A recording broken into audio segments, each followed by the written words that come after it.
एक अष्टमी की रात शिया अपनी बीमार माँ के लिए दवाई लेकर घर आ रही थी। शिया के रास्ते में एक प्राचीन मंदिर पड़ता था तो वो उस मंदिर में कुछ मिनट आराम करने के लिए रुक गई।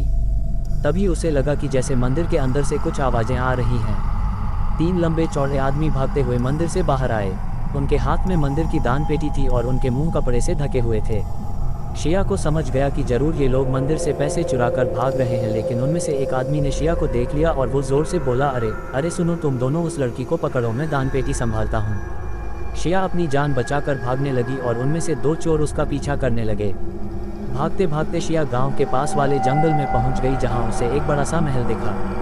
वो महल रानी दुर्गावती का महल था, जिसके बारे में शिया बचपन से कई रहस्यमयी किस्से सुनती आ रही थी।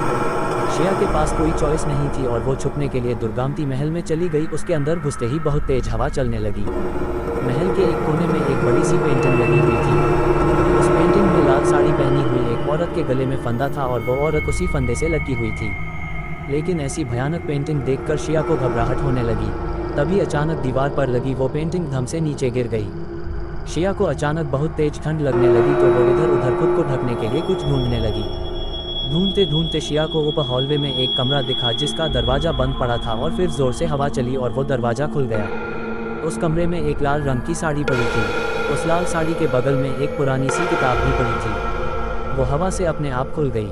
शिया ने देखा कि उसमें रानी दुर्गावती के बारे में कुछ लिखा था। वो किताब पढ़ ही रही थी कि उधर वो दोनों चोर शिया को ढूंढते ढूंढते दुर्गावती महल के अंदर आ गए। इन दोनों ने शिया को ढूंढने के लिए अलग अलग डायरेक्शन में जाने का फैसला किया। एक चोर ऊपर चला गया और दूसरा नीचे ही शिया को ढूंढने लगा। सीढ़ियों से ऊपर चढ़ते हुए उस चोर को दीवार पे एक स्विच बोर्ड दिखा। उसने स्विच ऑन किया तो ऊपर वाले हॉल की सारी लाइट जल गई। लाइट जलते ही उस चोर को जमीन पर खून के पैरों के निशान दिखे। उसे लगा कि शायद शिया को भागते हुए चोट लग गई होगी और वह उन निशानों को फॉलो करने लगा। कॉरिडोर के कोने में लाल साड़ी पहने एक लड़की बैठी थी। उसकी पीठ उस चोर की तरफ थी, इसलिए वो चोर उसका चेहरा नहीं देख पा रहा था। लेकिन उस चोर को लगा कि वो लड़की शिया है। जैसे ही वो लड़की मुड़ी, उस चोर के पैरों तले से जमीन खिसक गई। उस लड़की ने घूंघट डाला हुआ था और उसका पूरा चेहरा काले बालों से ढका हुआ था।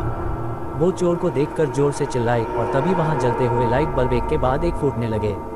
लाइट्स के ऑफ होते ही अंधेरा हो गया और वो लड़की भी वहां से गायब हो गई। वहीं दूसरी तरफ दूसरा चोर शिया को नीचे ढूंढ रहा था। नीचे वाले कॉरिडोर में एक बड़ा सा शीशा लगा था, जिसे देखते ही दूसरे चोर को बहुत अजीब सा महसूस होने लगा। तभी उसे शीशे में किसी की परछाई नजर आने लगी, पर जैसे ही वो मुड़ा वहाँ कोई नहीं था। उसके बाद उसे एक कमरे में एक लड़की के रोने की आवाज़ आने लगी। वो भागकर कमरे के बाहर पहुंचा और नीचे से अंदर झांकने लगा। अंदर एक लड़की चल रही थी जिसके पैरों से खून निकल रहा था। उस चोर ने अपनी पैंट की जेब से चाकू निकाला और जोर से दरवाज़ा खोला, लेकिन वो देखकर दंग रह गया कि अंदर कोई नहीं था। तभी उसे पीछे से किसी ने बहुत जोर से धक्का मारा और उसे कमरे के अंदर गिरा दिया। उस कमरे में एकदम अंधेरा था। वो चोर उठा और उसने अपना लाइटर जलाया और आसपास देखने लगा। 2 सेकंड बाद जब वह मुड़ा तो वही लाल साड़ी वाली लड़की उसके सामने खड़ी थी, जिसने फूंक मारकर उस लाइटर को बुझा दिया। वो चोर इतना डर गया था कि वो जोर जोर से अपने साथी को पुकारने लगा। उसका साथी भी भागते हुए आया और डरते डरते उसके साथ महल के बाहर भागने लगा। वो दोनों हवेली के बाहर निकलने ही वाले थे कि उनको पीछे से एक बहुत ही डरावनी सी हंसी सुनाई दी। ऐसी डरावनी हंसी जो पूरे महल में गूंज रही थी। वो चोर बिना कुछ सोचे समझे उस महल से कोसों दूर भाग गए। कुछ देर बाद शिया भी वहां से निकलकर अपने घर चली गई। अगली सुबह शिया ने पूरा किस्सा अपनी दोस्त को बताया। उसने कहा कि उसे पूरे टाइम उस हवेली में कई आवाज़ें आ रही थी, लेकिन जब तक वो दोनों चोर वहां से चले नहीं गए वो हवेली के एक कमरे में ही छुप कर बैठी हुई थी। शिया ने अपनी दोस्त से जो कहा, अगर वो सब सच था और अगर शिया वाकई पूरे वक्त छुप के बैठी हुई थी, तो वो लाल साड़ी वाली औरत आखिरकार कौन? क्या वो दुर्गावती का भूत था या फिर शिया अपनी दोस्त से झूठ बोल रही थी और उसी ने उन दोनों चोरों को डराकर वहां से भगाया था? लेकिन उस भयानक पेंटिंग का अचानक से गिरना, उस लाल साड़ी का उस कमरे में होना, वो किताब जिसमें रानी दुर्गावती के बारे में लिखा था, उन लाइट बल्ब का अपने आप फूट जाना, वो खून से रंगे पैरों के निशान।